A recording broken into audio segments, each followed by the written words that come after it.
नमस्कार, मैं प्रद्युमन जोशीला। आज के इस वीडियो में हम बात करेंगे हिसार शहर, हांसी शहर और आसपास का जो पूरा इलाका है उसमें प्रॉपर्टी का क्या चल रहा है। हर एक आदमी का एक ख्वाब होता है जीवन का कि उसके सिर पर अपनी छत हो, अपना खुद का प्लाट हो, शहर के किसी पॉश एरिया में या शहर की किसी कॉलोनी में वो रहता हो। विभिन्न गांवों से भी लोग बड़ी संख्या में शहरों में शिफ्ट होते रहते हैं और लगभग जो गांव में लोग रहते हैं उनमें से भी बहुत से लोगों का ऐसा विचार होता है कि उनके बच्चे शहर में शिफ्ट हों ताकि शहरों में बढ़िया पढ़ाई, बढ़िया शिक्षा, बढ़िया जो अस्पतालों की सुविधा है या अन्य प्रकार की किसी भी प्रकार की सुविधाएं गांव के मुकाबले शहर में अच्छी मिलती है। ऐसा बहुत से लोगों का एक मत भी होता है और उसी का ये परिणाम होता है कि लगातार शहर बढ़ते जा रहे हैं। लेकिन अगर बात करें प्रॉपर्टी के दामों की तो लगातार दाम ऊंचे नीचे होते रहते हैं। कभी 2 साल मंदा रहता है, फिर 2-4 साल तेजी रहती है, फिर 5-7 साल जो है मंदा आ जाता है। बहुत बार ऐसा देखा गया है किसी एक क्षेत्र विशेष में तेजी आ जाती है। कई बार वो तेजी बनावटी भी होती है और कुछ समय के लिए होती है जिसमें बहुत से सामान्य घरों के लोग जो है पिस करके रह जाते हैं। अब अगर हम बात करें हिसार शहर की तो हिसार शहर में पिछले कुछ समय से लगातार मंदा देखा जा रहा है।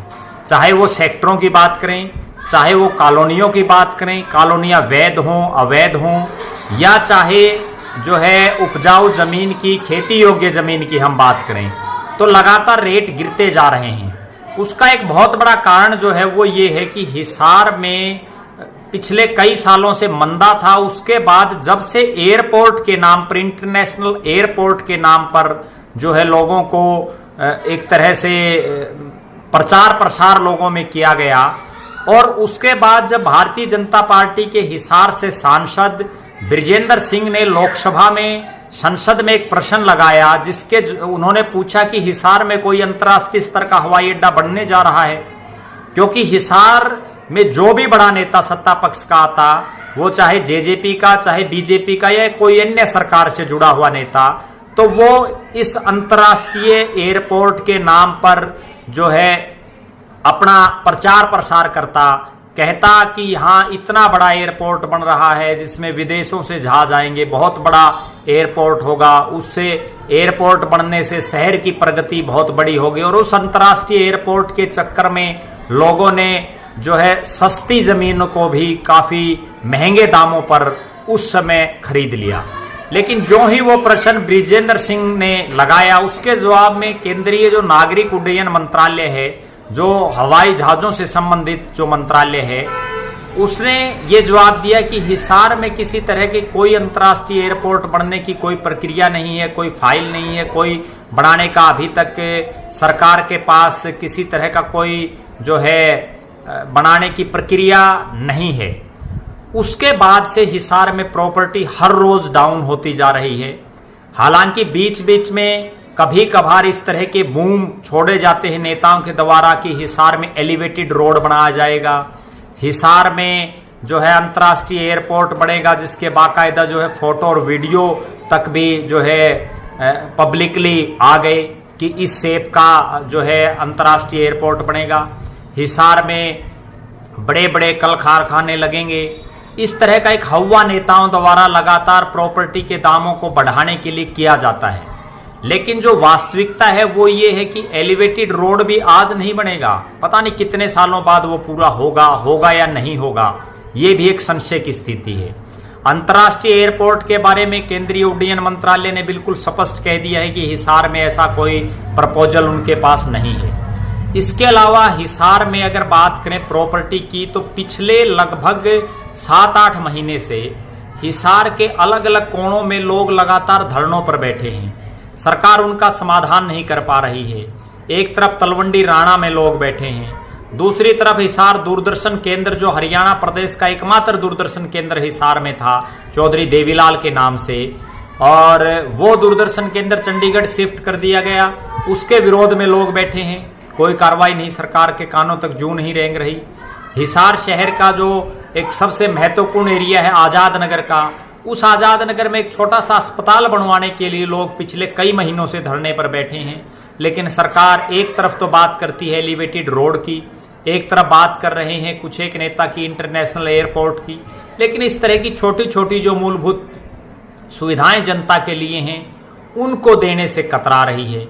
लोग अब समझ रहे हैं और उसी का ये परिणाम है कि चाहे सेक्टर हो, चाहे कॉलोनियां हो, चाहे खेती योग्य जमीन हो, लगातार उसके दाम गिर रहे हैं। और मेरा ऐसा निजी रूप से मानना है कि वो दाम लगातार गिरते भी रहेंगे कुछ समय तक, क्योंकि हिसार में कोई ऐसी चीज अभी दिखाई नहीं दे रही है जिससे भाव बढ़ने का कोई अंदेशा हो। अब अगर हम बात करें हिसार के बाद हिसार जिले का जो सबसे बड़ा शहर है हांसी, जिसको जिला बनाने के लिए लगातार हांसी के जो विधायक हैं वो इस तरह से लोगों को प्रचार कर रहे थे कि हांसी जिला बनेगा, और उसी जिला बनने की संभावनाओं के कारण हांसी में प्रॉपर्टी के दाम पिछले कुछ वर्षों के मुकाबले वर्तमान में बहुत ज़्यादा बढ़ गए थे, चाहे वो हांसी शहर की प्रॉपर्टी हो या आसपास के इलाके की खेती योग्य जमीन। लेकिन जब से डिप्टी सीएम जो दुष्यंत चौटाला हैं उनका भी बयान आया, एक उच्च अधिकारी का भी बयान आया, उन्होंने कहा कि अभी तक हांसी को जिला बनाने का कोई प्रपोजल उनके पास नहीं आया है। दुष्यंत चौटाला उस कमेटी के अध्यक्ष हैं जिसने जिला और जो ब्लॉक बनने हैं, तहसील बननी है, कहाँ कहाँ बननी है, उसका फैसला करना है। जब उनके पास कोई फाइल ही नहीं गई तो इस तरह से हांसी के विधायक लगातार मिथ्या प्रचार करते रहे। जैसे ही लोगों को इस बात का पता चला, हांसी में भी पिछले कुछ महीने से प्रॉपर्टी लगातार डाउन होती जा रही है और लग ऐसा रहा है कि अभी और डाउन होगी।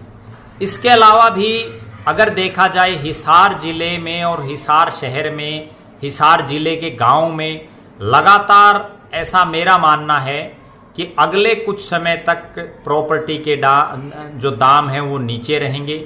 जिन भी लोगों को प्रॉपर्टी खरीदनी है उनको बड़ा ध्यानपूर्वक आप प्रॉपर्टी खरीदें, क्योंकि यह आपके जीवन की एक कमाई है।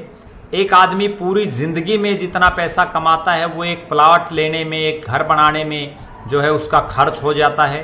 तो आप जो है बरगलाने में ना आए, आप किसी के बहकावे में ना आए, आप लगातार जो है लोगों के उस एरिया में संपर्क करते रहें कि यहाँ क्या भाव हैं।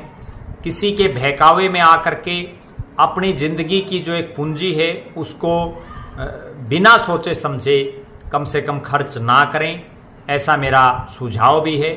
इसके अलावा मेरा ऐसा मानना है कि अगले कुछ समय तक हिसार और आसपास के क्षेत्र में किसी तरह का कोई बहुत बड़ा प्रोजेक्ट आता हुआ दिखाई नहीं दे रहा है। हालांकि हिसार जिले में और हिसार लोकसभा क्षेत्र में जो तमाम विधायक हैं, सांसद हैं, वो सत्ता पक्ष के हैं, लेकिन कोई भी किसी की भी इस तरह की इच्छा शक्ति नहीं है कि कोई बड़ा इंस्टीट्यूट, कोई बड़ा जो है इस क्षेत्र में कुछ बड़ी कोई संस्था आए। इस तरह का कोई प्रयास कोई करता हुआ दिखाई नहीं दे रहा है। एक बार पुनः मेरी तमाम लोगों से ये विनती है, आग्रह है कि आप अगर प्रॉपर्टी हिसार और आसपास के क्षेत्र में खरीदना चाहते हैं तो आप संभल करके खरीदें, आप पहले भाव का पता करके खरीदें। और लगातार जो प्रॉपर्टी डाउन होती जा रही है, कई कई हज़ार रुपए गज के जो है टूटते जा रहे हैं, उसमें आप ध्यान रखें। आप लगातार हमारे साथ बने रहें। आपका अपना प्रद्युमन जोशीला, नलवा।